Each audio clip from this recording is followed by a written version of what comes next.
नमस्कार दोस्तों, मैं आज फिर आपके सामने हाजिर हुआ हूँ 29 अगस्त 2020 का करंट फेयर लेकर। और आज इस करंट फेयर के सेशन में हम देखते हैं पहला क्वेश्चन, हाल ही में किस राज्य सरकार ने कोविड-19 के कारण गरीब परिवारों के लिए 200 करोड़ रुपए का विशेष पैकेज को मंजूरी दी गई है। कोविड-19 को देखते हुए किस राज्य सरकार ने 200 करोड़ रुपए गरीब परिवारों के लिए मनोनीत कर दिया, मंजूरी दे दी? तो वो राज्य है ओडिशा। अब ओडिशा की हम बात कर लेते हैं। ओडिशा में क्या है? सिमलीपाल बाघ अभयारण्य। क्या है? सिमलीपाल अभयारण्य। इसमें एक योजना भी चलाई गई है, मो जीवन पहल मो प्रतिज्ञा पहल। क्या? मो जीवन पहल मो प्रतिज्ञा पहल। यहाँ पे एक अवार्ड भी मिला है उड़ीसा को, hero to animal awards. Hero to animal awards किस राज्य सरकार को मिला है? तो वो मिला है उड़ीसा को। अब एक क्वेश्चन यहाँ से आ जाता है, उड़ीसा का हाई कोर्ट है जो इसका जो मुख्य न्यायाधीश बना है वो कौन है? मोहम्मद रफ़ीक। कौन बना है? हाई कोर्ट का मुख्य न्यायाधीश कौन है? मोहम्मद रफ़ीक। इसके बाद नेक्स्ट क्वेश्चन देखते हैं, हाल ही में भारत वियतनामा संयुक्त आयोग की 17वीं बैठक में भारत को मंजूरी दी गई है। इसमें जो शामिल हुआ था वो कौन था?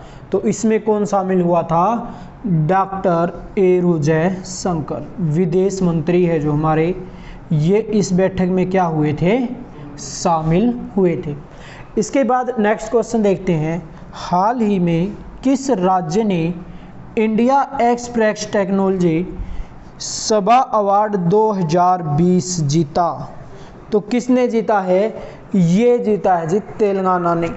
अब तेलंगाना की बात करें, तेलंगाना की राजधानी क्या है? हैदराबाद। और इस हैदराबाद को बोला जाता है पाक कला का शहर। एग्जाम में डायरेक्ट क्वेश्चन आता है कि बताओ पाक कला का शहर किसे बोला जाता है? तो हैदराबाद को। इसके बाद इसी हैदराबाद की बात करें, तेलंगाना में Amrabad tiger reserve. Amrabad tiger reserve अभियान कहाँ पे पड़ता है? ये पड़ता है जी तेलंगाना में। नेक्स्ट क्वेश्चन देखते हैं, हाल ही में किस प्रसिद्ध टेनिस खिलाड़ी ने संन्यास लेने की घोषणा की है? तो माइक ब्रायन, बॉब ब्रायन या बॉब ब्रायन या कोई नहीं। तो माइक और जो बॉब हैं, इन दोनों भाइयों ने क्या कहा है कि अब हम लेंगे संन्यास। और इनकी अगर हम बात कर दें, रियो 2016 था जो ओलंपिक था, उसमें इन्होंने क्या किया था? गोल्ड मेडल जीता था। कौन सा मेडल जीता था? Gold medal. ये भी आ सकता है कि टेनिस खिलाड़ी वो कौन से हैं जिन्होंने 2016 में गोल्ड मेडल जीता था? तो माइक और बॉब। इसके बाद नेक्स्ट क्वेश्चन क्या है, हाल ही में अर्नोल्ड स्पीलबर्ग का निधन हुआ है। हाल ही में एक व्यक्ति की मृत्यु हो गई है, डेथ हो गई है। तो वो व्यक्ति कौन था?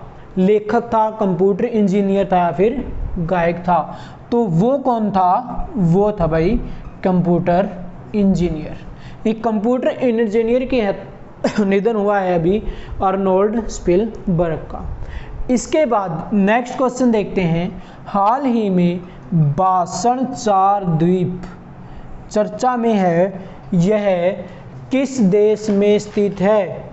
तो अगर इसकी बात करें हम, भाषण 4 द्वीप ये है बांग्लादेश में और मेघना नदी के किनारे। कहाँ पे? मेघना नदी के किनारे।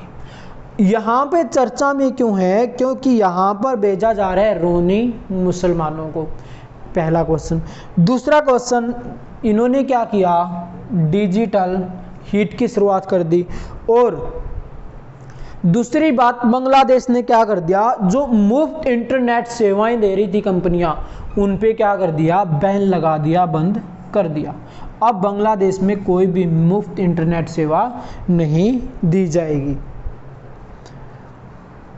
इसके बाद नेक्स्ट क्वेश्चन क्या है, हाल ही में राष्ट्रीय GIS सक्षम भूमि बैंक प्रणाली की शुरुआत किसने की है? तो ये शुरुआत किसने की है भाई, ये शुरुआत की है पीयूष गोयल ने। वाणिज्य, रेल मंत्री और उद्योग मंत्री, जो केंद्रीय वाणिज्य और उद्योग मंत्री पीयूष गोयल है, इन्होंने शुरुआत किसकी की है, राष्ट्रीय GIS सक्षम भूमि बैंक की शुरुआत की है। इसके बाद नेक्स्ट क्वेश्चन क्या है, हाल ही में national security challenge young scholar परिफेस्ट नामक पुस्तक किसने लिखी? तो ये किसने लिखी है, ये लिखी है मंजीत मुकुंद ने। कौन है ये, थल सेना के अध्यक्ष। थल सेना के अध्यक्ष जो मुकुंद जी है, इन्होंने नेशनल सिक्योरिटी चैलेंज यंग एक बुक लिखी है। इसमें क्या बताया गया है, सिक्योरिटी के बारे में इसने डिस्कस किया है। तो ये 29 अगस्त 2020 का इम्पोर्टेंट करंट अफेयर था, जो आने वाली आगामी परीक्षाओं में पूछा जाना है। तो आपको वीडियो अच्छी लगे तो इसको लाइक करें और शेयर करें।